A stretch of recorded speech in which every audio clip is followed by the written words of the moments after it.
आज की एक इतनी प्यारी सी कहानी है। एक मोहब्बत अपने मोहब्बत के खुश रहने के लिए इतना भी कर सकता है।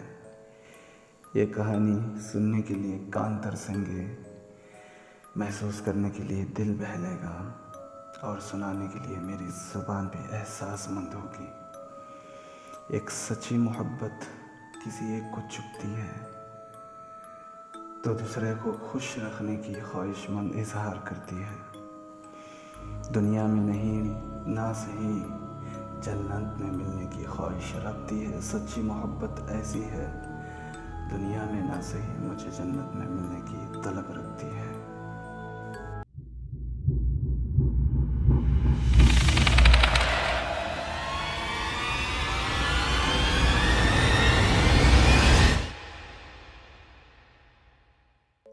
एक दिन एक रात एक फिर से नई कहानी के साथ फिर से आ चुका हूँ, आपका सैयद इब्राहिम आशिकी। अस्सलाम वालेकुम। आज की एक नई कहानी एक लड़की की है जिसका नाम फलाना है। वो कहती हैं कि मेरा नाम या मेरा गांव का ज़िक्र या मेरा फैमिली का ज़िक्र, किसी का भी ज़िक्र मैं नहीं कह सकती, लेकिन मेरी पूरी कहानी सुना सकती हूँ। मेरी मोहब्बत इस तरीके की है, एक डरावनी जैसी भी है, एक अच्छी है, एक सच्ची है। कहते हैं ना कि जन्नत में मिलने वाली है, भाई उस तरीके की है। बस दुआ कीजिएगा आप कि जन्नत में मिल जाए। तो बस आप अपनी तरफ से नाम कुछ भी रख लीजिए, बस मैं आपको कहानी बताती हूँ। भाई 2012 मेरा एसएलसी का एग्ज़ाम कंप्लीट होने के बाद जब रिज़ल्ट आता है आने के बाद मुझे पढ़ने के लिए आपके शहर के आसपास ही भेज दिया जाता है। तो आपकी तरफ से इस कहानी में मेरा नाम कुछ भी रख लीजिए, जैसा कि मिसबा। तो हॉस्टल में जाने के बाद मैं पढ़ने की तैयारी करती हूँ, फ्रेंड्स बनाने की तैयारी करती हूँ। वो हॉस्टल इस टाइप का होता है कि पुरानी हवेली की जैसे। मैं पहले दिन जाती हूँ, रूम वगैरह देखती हूँ, सब कुछ देख के एक आधी फ्रेंड सर्कल बन जाती है मेरी, तो मैं थोड़ा सबके साथ घुल मिलने लगती हूँ। तो उसके बाद सब कुछ डेली रूटीन की तरह नॉर्मली चल रहा था मेरी ज़िंदगी में।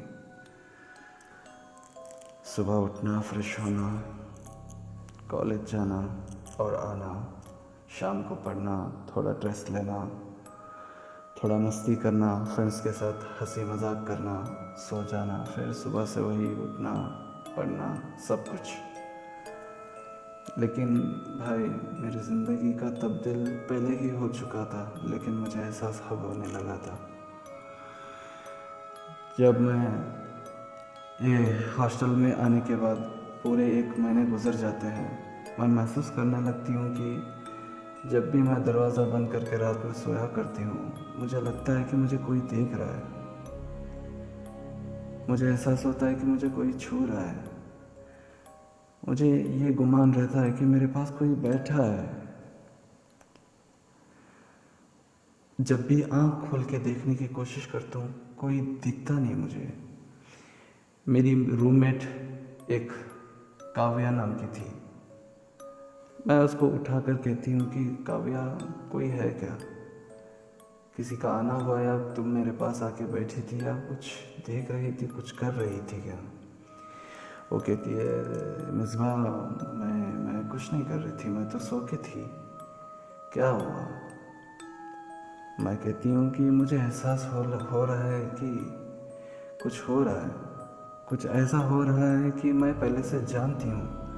किसी चीज़ को मैं जानती हूँ, वो मुझे देख रहा है, मुझे महसूस कर रहा है, मेरे से बात करने की कोशिश कर रहा है, लेकिन मुझे पता नहीं चल रहा है क्या है।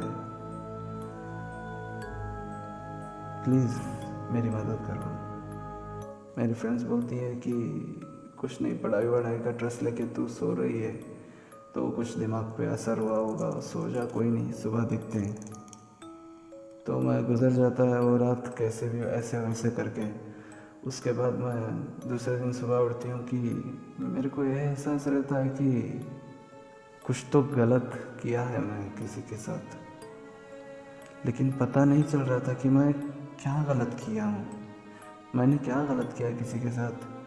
क्योंकि मैं ऐसी एक लड़की थी कि मैं अपने काम से काम रखती थी।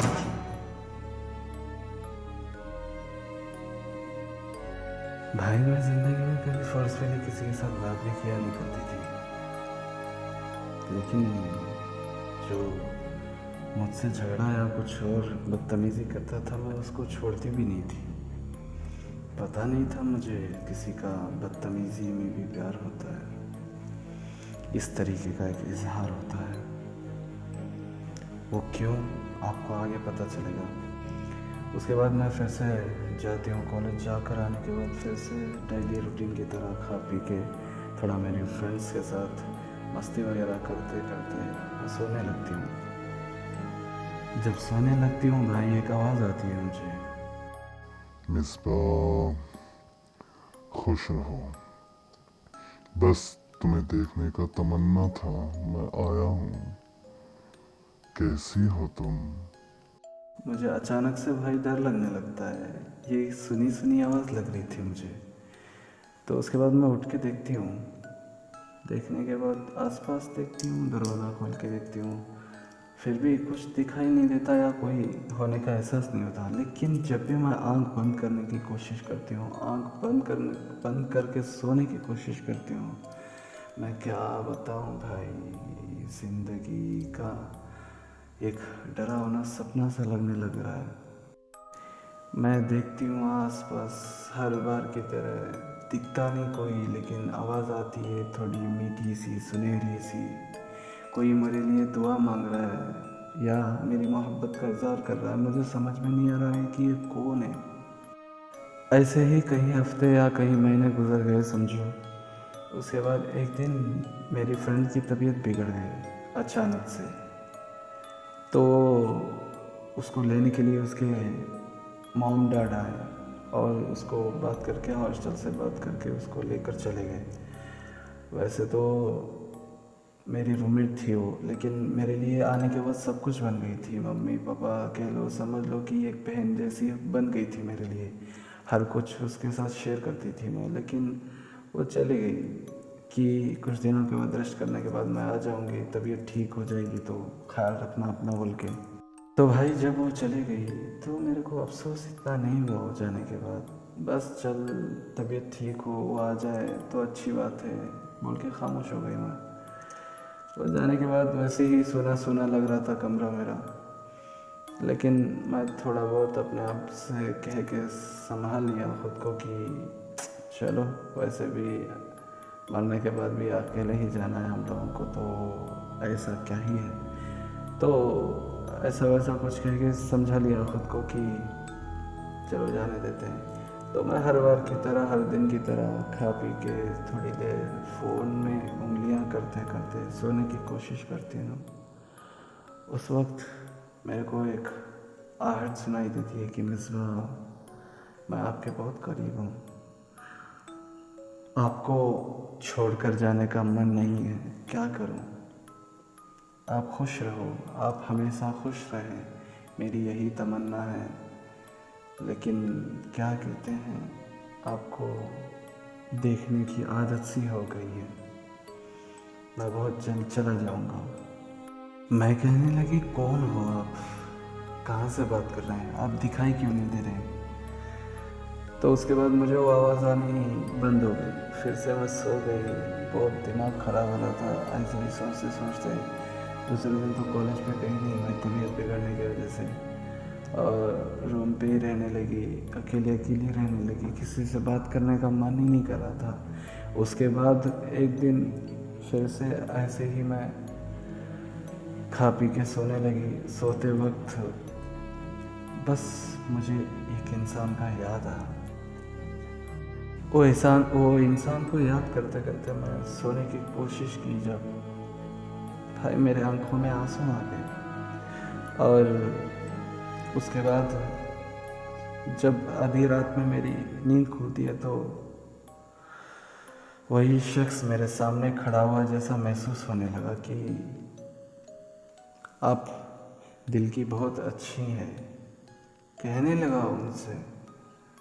वो शख्स था एक तरफा प्यार करने वाला मेरा आशिक अहमद अंसारी बोल के। ये कहानी शुरू होती है भाई जब असल में तब मैं 10th क्लास में शुरुआत में स्कूल पे जाने लगी। एक मेरा क्लासमेट था मेरे ही मोहल्ले का, वो मेरे को कभी कभार देखता, मुस्कुराता और जब भी मैं उसे देखती खामोश रह जाता उसको देख के। लेकिन मुझे बात करने की एक प्यारी सी अंदाज़ लगती, बात करने की कोशिश करने लगी मैं भी। तो एक दिन जब स्कूल छूटने के बाद मैं घर पे जाने लगती हूँ, एकदम से वो मेरे पास आ जाता है क्लासरूम में। उस वक्त कोई भी नहीं था उसके और मेरे अलावा। वो एकदम से कहने लगता है कि मैं आपसे इश्क करता हूँ, आपको मैं इंशाल्लाह अच्छी तरीके से संभालूँगा, आपसे बस मैं मोहब्बत करता हूँ, जैसा आप कहोगी मैं वैसे रहूँगा, बस आप ना मत कहना, हाँ कह के मेरे ज़िंदगी में आ जाना, इंशाअल्लाह जन्नत तो देखा नहीं, जन्नत बनाने की कोशिश करूँगा,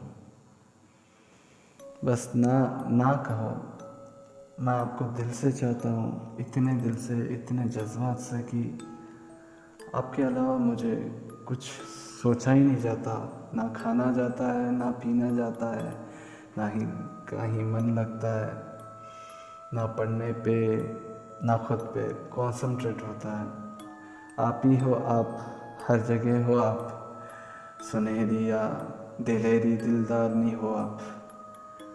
ऐसे कुछ कुछ कहने लगता है, बहुत सारी बातें, आधे तो आपके चार्ट पे लिखी भी नहीं हुई भाई, इतनी सारे तरीके से वो प्रपोज करने लगता है। मेरे को अच्छा सा लगता है वो जो कहने का तरीका, उसका अंदाज होता है। मैं कहती हूँ उसे, मेरी लाइफ ये नहीं है, तुम्हारी लाइफ वो नहीं है, आप अपनी लाइफ पे ध्यान दो, मैं मेरे लाइफ पे ध्यान देती हूँ, कुछ बनेंगे तो देखेंगे, बाकी आप ऐसा ना करो, अगली बार रोकोगे तो पीटे जाओगे, कह के मैं चल देती हूँ घर की तरफ। घर की तरफ जाने के बाद क्यों पता नहीं, उसकी आवाज़, उसकी बातें मेरे दिमाग में, दिल में, सपनों में, ख्वाबों में, कहते हैं जो भी, गूंजने लगती है।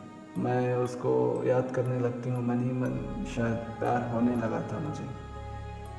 लेकिन भाई मेरा एक गोल था, मुझे क्या कहते हैं बहुत आगे जाना था, कुछ ऐसा करना था कि पूरे ख़ानदान में मुझे देख के सब लोग सर झुकाए, मतलब कि प्यार से सर झुकाए कि इसका लेवल उस तरीके का है बोल के। क्योंकि हमारा घर जो भी था, हमारे अब्बू थे जो, वो गरीब फैमिली से बिलोंग करते थे, तो ज़्यादातर हमारे ख़ानदान में तो थोड़ा नीचा दिखाया करते थे।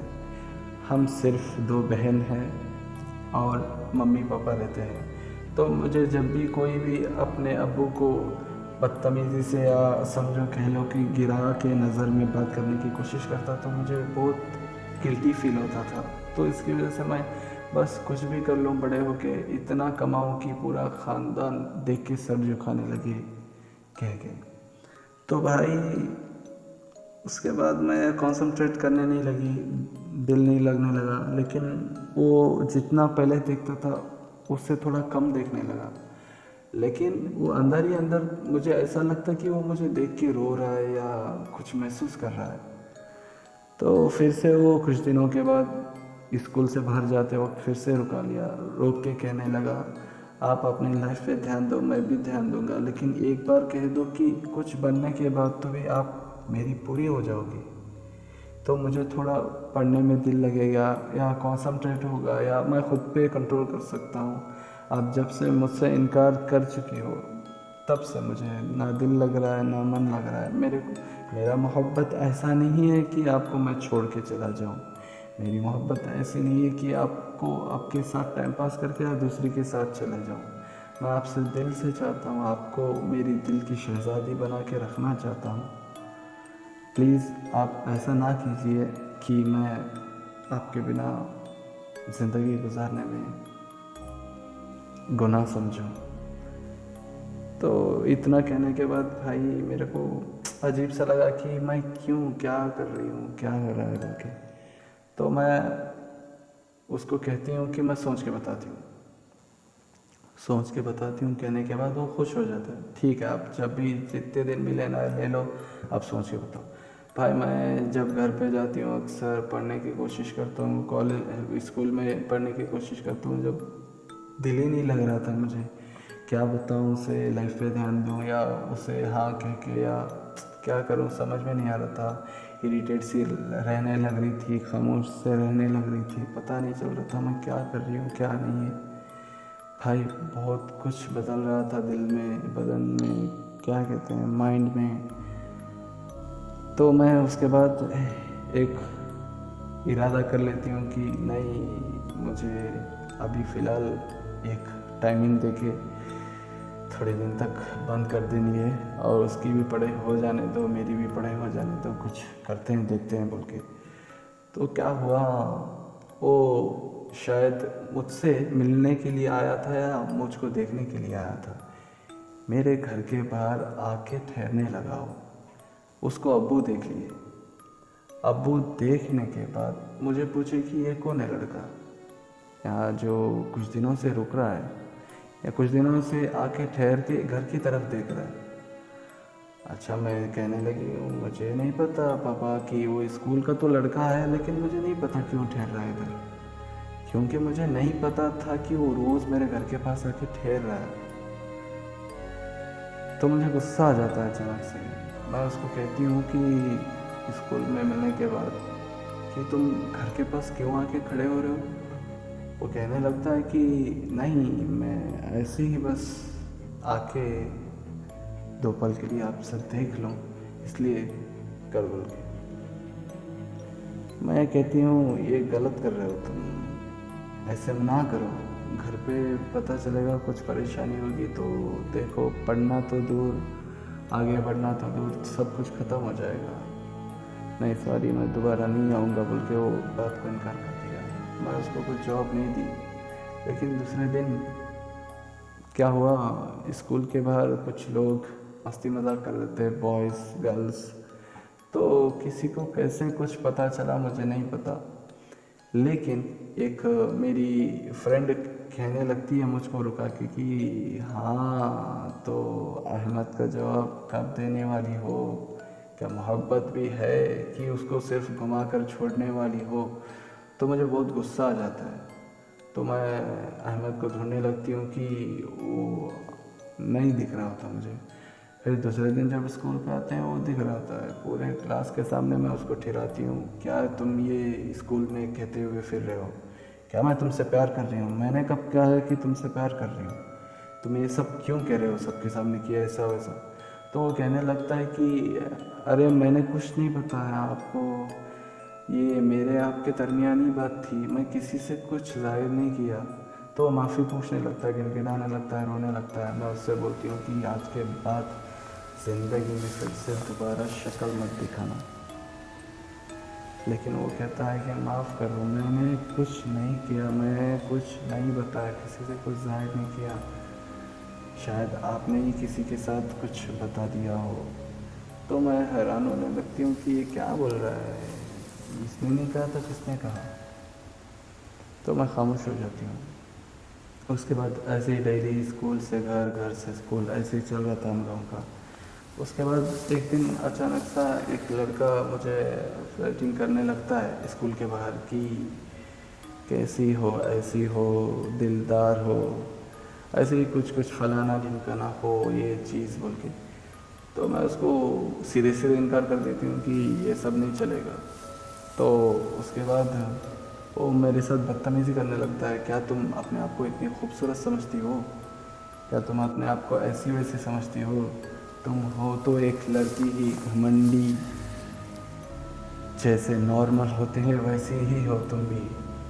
तो उस वक्त, उसी वक्त अहमद वहीं से गुज़र रहे थे। तो उनको, वो शख्स को देख लिया उन्होंने ये कहते हुए कि उस वक्त अहमद को गुस्सा आ गया कि ऐसे कैसे बोल रहे हो तुम। तो पूछने लगे वो ऐसा क्यों कर रहे हो, ऐसे क्यों बोल रहे हो, वो अपने आप घर जा रही है पैदल, तो तुम क्यों छेड़ रहे हो। तो वो बदतमीज़ी करने लगा अहमद से भी कि अबे तू क्यों बोल रहा है कि फलाना वैसा ऐसा, कि तू इसका बॉयफ्रेंड है तो ऐसा कर रहा है वैसा कर रहा है तू। अरे बॉयफ्रेंड की बात नहीं है, वो कुछ भी नहीं लगती है, अभी टाइम दिया है उन्होंने, तो तू बदतमीज़ी मत कर ऐसे सबके सामने बोलते हुए बोल के। तो अहमद को पीटने लगता है, तो अहमद भी उसको पीटने लगता है, 2-4 थप्पड़ ये मारता है, 2-4 थप्पड़ वो मारते हैं।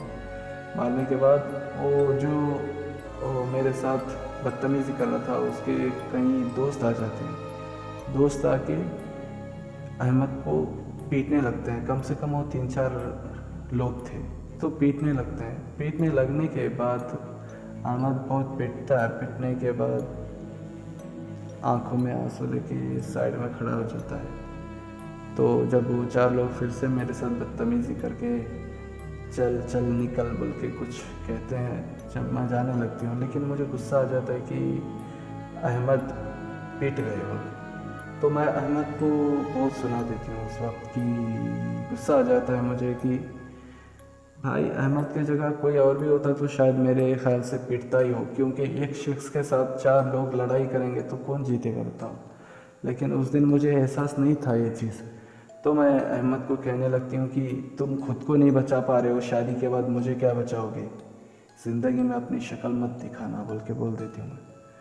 इतने गुस्से में बोलती हूँ कि मैं बोलते वक्त मेरे ज़ुबान पे थोड़ा सा भी ना कहते हैं ना वो, ना शर्म ना हया, बदतमीज़ी बहुत है ज़ुबान पे, तो उस तरीके में बोल देती हूँ। तो वो माफ़ी मांगने लगता है अहमद मेरे से कि नहीं सॉरी माफ़ कर दो, मैं हिफाजत करूँगा, आप ऐसा ना करो बोल के। मैं कहती हूँ कि मर जाओ लेकिन मेरे पास कभी ना आओ, तुम मेरे से दूर रहोगे या मरोगे तो तभी खुश रहूँगी शायद, तुम मेरे पास कभी मत आना। तो भाई उस दिन के बाद जब स्कूल लाइफ भी ख़त्म हुई मेरी, तब तक अहमद मुझे नहीं दिखा। मैं उनके घर पे जाती हूँ, घर पे भी कोई नहीं रहता, मतलब कि ताला वाला डाल के रहता है। उसके साथ क्या हुआ पता नहीं मुझे, अभी तक पता नहीं है भाई। उसके बाद जब स्कूल टाइम ख़त्म हो रहा था मेरा एग्ज़ाम के बाद, उस वक्त मेरी एक स्कूल की फ्रेंड थी, वो आके मुझसे कहने लगी कि अहमद जिस दिन तुझे प्रपोज़ कर रहा था उस दिन मैं दरवाजे के पीछे रुक के सुन रही थी तुम्हारी बातें। तो मैंने ही बोला था कि ऐसा वैसा बोल के, तो अहमद बोला बोल के सबके सामने उसको रुला कर बदतमीज़ी से बात कर दी। तो भाई वो कहने के बाद उसे मैं बहुत काली कर उठी सुना के चल देती हूँ घर की तरफ। जाने के बाद उस दिन नींद ही नहीं आई मेरे को कि गलती उसकी नहीं थी, और वो भी सोचती हूँ कि मैं जिस दिन वो लड़का मुझसे बदतमीज़ी किया उस दिन मुझे मेरे लिए बचाने के लिए अहमद आके पीटा। तो मैं सोचती हूँ वो 2-4 लोग थे, अकेला था तो पिटना तो लाजमी था, लेकिन सबके सामने मुझे बचाने के लिए तो आया था वो बोल के। उस दिन बहुत रोती हूँ भाई, इतना रोती हूँ कि ज़िंदगी में उतना कभी फिर से रोई नहीं मैं। तो असल वाक़या ये था। उसके बाद से हॉस्टल में ये सब होने लगा मेरे साथ कि वो दिखने लगा या ख्वाबों में आने लगा या उसकी आवाज़ सुनाई देने लगी। लेकिन भाई फिर भी मुझे अभी तक पता नहीं चला अहमद कहाँ है, कैसा है। मैं बहुत स्कूल फ्रेंड्सों से उनसे इनसे सबसे पूछने लगी, क्योंकि वो इतना इतना भी क्लोज़ नहीं था कि मैं उसका ख़ानदान को जानती हूँ या ऐसा वैसा बोल के। क्लोज़ था तो क्लोज़ था, मोहब्बत थी तो थी, दूर की थी या पास की थी नहीं पता, लेकिन मोहब्बत तो थी। भाई अभी भी वो उसकी आवाज़ कभी कभार सुनाई देती है, लेकिन मैं जब भी कुछ क्वेश्चन करती हूँ तो उसकी आवाज़ नहीं आती है। लेकिन अक्सर एक ख्वाबों में एक उसकी आवाज़ सुनाई देती है, हकीकत में रातों में, कि आपका इंतज़ार मैं जन्नत में कर रहा हूँ या जन्नत में इंतज़ार आपका करूँगा, आप मिलोगी ना, आप मिलोगी ना। ये आवाज़ ये कहना मुझे सोने नहीं देता, बेचैन हूँ भाई। काश ज़िंदगी में वो फिर से मिल जाए मुझे। सही में उसकी मोहब्बत अलग थी, कहने में तो ये उतनी ब्रिटिकली या कह लो कि अच्छी या वैसी ऐसी कहानी है, मुझे नहीं पता, लेकिन जो है सो है। जो सामने से मैंने उसके लिए महसूस किया, उसने मेरे लिए जो किया, भाई ये बहुत बड़ी बात है। मैंने सिर्फ उससे एक बात कह दी थी कि ज़िंदगी में फिर से कभी शक्ल मत दिखाना या कहीं जाके मर जाओ। भाई बस मुझे यही डर है कि अपने आप को कहीं वो नुकसान ना पहुंचा लिया हो। अगर वो सही सलामत है तो दुआ कीजिए कि वो फिर से मुझे मिल जाए। उसके बगैर जिया नहीं जाता, रात मुझे कटा नहीं जाता। भाई आपसे क्या कहूँ मैं। आज के ज़माने में मेरी एक 70,000 की गवर्नमेंट जॉब है, लेकिन अभी तक शादी नहीं किया मैंने। घर पे फोर्सफुली कर रहे हैं कि उम्र बहुत गुजर रही है, लड़की है, उम्र गुजरेगी तो शादी नहीं हो पाएगी, तो जल्दी कर लो। मेरी कमाई इतनी है, मैं कुछ भी बोलती हूँ तो ज़्यादा ज़ुबान नहीं लड़ाते घर पे कोई भी। तो भाई बस दुआ करो, वो कहीं भी रहे बस मिल जाए, बस मिल जाए। आपका शुक्रिया। आपको कहानी कहने का, मेरा कहानी आपके सामने बयां करने का शायद आपके फ़ायदे के लिए नहीं था या मेरे फ़ायदे के लिए था। जितने भी देखे ये वीडियो, अगर उनमें से अगर कभी कभार वो सुन ले या किसी के ज़रिए से, तो मेरे जितना खुश नसीब कोई नहीं रहेगा। भाई मेरा गांव या मेरा शहर या मेरा एरिया या मेरा गली या मेरा सही से नाम आपके सामने ना कहने का इतना सा रीज़न है कि थोड़ा मैं अभी वो हिसाब से नहीं हूँ। अगर मेरा कहीं पे ऐसे ज़रिए से नाम गुजर जाएगा, किसी को पता चलेगा तो बदनामी बहुत होगी, बस इसलिए नहीं। लेकिन वो मुझे प्यार से मिक्को नाम से बुलाया करते थे, स्कूल में भी ज़्यादातर यही नाम से बुलाया करते थे। अगर कोई मेरा क्लासमेट को उसका कुछ पता होगा तो कह दे अभी भी। थैंक यू भाई, थैंक यू। तो आज के इस कहानी में इतना ही। कहानी बहुत लंबी हो चुकी है।